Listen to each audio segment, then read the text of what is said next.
Everybody is, all thought is broken up into bits, like this nation, this country, this industry, this profession, and so on, as they can't meet, right?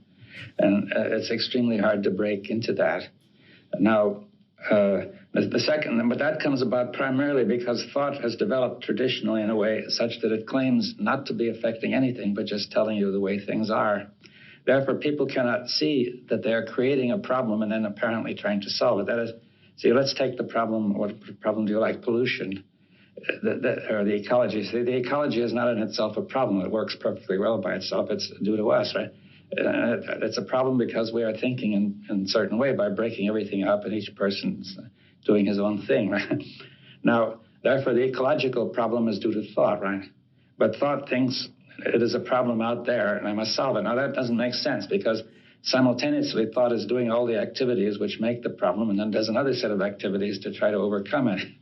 You see, it doesn't stop doing the things which are making the ecological problem, or the national problem, or whatever the problem is. In that, I tried to measure a little shore over around 200 times, and I never reached to measure the reality of the coastline. In fact, I reached only the understanding that what I was actually measuring was defining myself more than actually what I was trying to define, that it was defining more the tools that I was using than the coastline that I was trying to encapsulate. So the first thing we have to do in the long run is to look at our whole way of thinking, which has developed over so many thousands of years. I don't think it was the original way of thinking of the human race at all, but for many complex reasons it came about. Now, that means that people have to make they have to participate, to make a cooperative effort, to have a dialogue, a real dialogue in which we will not merely exchange opinions, but actually listen deeply to the views of other people without resistance. And we cannot do this if we hold to our own opinion and resist the other. It doesn't mean we should accept the other, but we have to be able to look at all the opinions as suspended, as it were, in front of us without carrying them out, without suppressing them.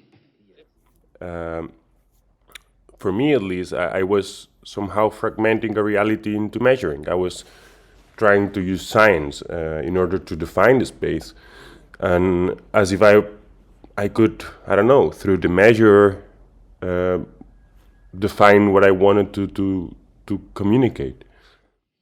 I think science has begun to replace religion as the major source of the worldview. And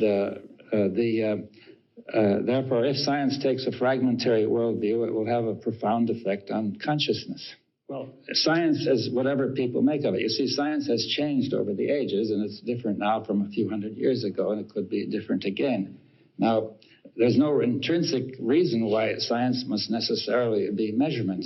This is another historical development which has come about over the past few centuries. It's entirely contingent and not absolutely necessary. If we can have a coherent approach to reality, then reality will respond coherently to us. But nature has been tremendously affected by our way of thinking on the earth. Nature is now being destroyed. There's very little left on the earth which wasn't affected by how we were thinking. Somehow I feel like the captain of the spaceship Earth of Buckminster Fuller, trying to define what is outside by my own measuring and by my own means, and giving my own perception to it, even if I know that it's outside. So the only way that I have to define things is actually by giving them my own capabilities and my own perception. The earth is one household, really. Yeah. We're not treating it that way, right? So that's the first step in economics, is to say the earth is one household and all that it depends on. It's all one, you see. So now the implicate order would help us to see that, to see everything enfolds everything. That everybody not merely depends on everybody, but actually everybody is everybody in a deeper sense. I don't know.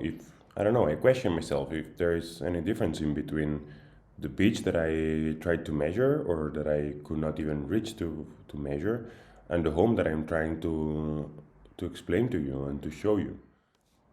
Somehow I feel a bit the Michael Serra's approach when he said that there's no difference between the architect and the bee. that the only difference is on our perception. And I feel that the same happens to our home and to our surroundings. We tend to think that everything is separated because we believe we are separate from our surroundings, the same way that we divided nature and us and the man-made. We are internally related to everything, yes, not externally related. Consciousness is an internal relationship to the whole. We take in the whole and we act toward the whole. And that internal, whatever we have taken in, determines basically what we are. But the major source of unhappiness is that we are incoherent and therefore producing results that we don't really want. And then trying to overcome them, or we keep on producing them. The question is, what is the real origin of consciousness? Well, I don't think it originates in time. You see, I think it's a potential of the whole universe. Wholeness will arise between us all in participation rather than separately. So at the end, I question if I can comprehend anything. And we generally try by building up knowledge. And if by representing more and in different ways, we think that we can actually build pockets of truth. So in the end, though, I realized that by expanding our comprehension, we only expand the perimeter of our ignorance. The more we search, the more we build up this so-called objective knowledge, the more there is to explore, and therefore it becomes bigger, our ignorance.